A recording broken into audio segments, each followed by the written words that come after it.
President নির্বাচিত হয়েই Donald Trump চীনের বিরুদ্ধে যুদ্ধ ঘোষণা করেন। ট্যারিফের বোঝা চাপিয়ে দেশটিকে দাবিয়ে ফেলবেন বলে জানিয়েছেন, কিন্তু লোক দেখানো এসব কথা থেকে সরে এসেছেন তিনি।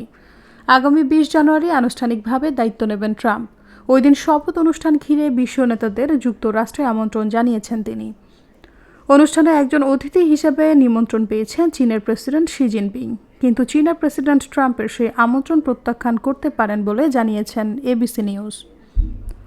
মার্কিন এই গণমাধ্যম বলেছে, শপথ অনুষ্ঠানে যোগ দেওয়া শি জিনপিংয়ের কাছে অনেক বেশি গুরুত্বপূর্ণ। আর এই অনুষ্ঠানে ডেস্টিনেশন যেখানেই হোক, টিকিট কাটুন সামটেকে।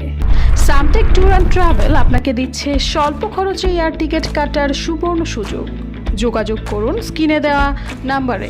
যোগ দিলেই যে দুই দেশের মধ্যে সম্পর্ক ভালো হবে তা নিশ্চয়তাও নেই।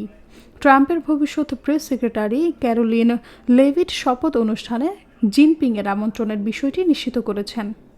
তবে ওয়াশিংটনে চীনা দূতাবাস এ নিয়ে কিছু জানাননি, যদিও বিশ্লেষকরা বলেছেন জিনপিং আসবে না বলেই মনে হচ্ছে, কারণ অতিথি তালিকায় তাইওয়ানের প্রেসিডেন্টও থাকতে পারেন।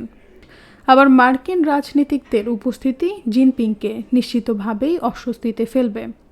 এছাড়া ট্রাম্প তো চীনা পণ্যের উপর 60% ট্যারিফ আরোপের ঘোষণা দিয়েই রেখেছেন।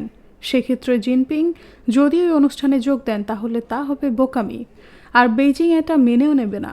আবার চীনা নেতার সম্মান ও নিরাপত্তা নিয়ে দেশটির কর্মকর্তারা বরাবরই সচেতন, তাই তারাও এ নিয়ে রাজি হবে না বলেই মনে করেন বিশ্লেষকরা।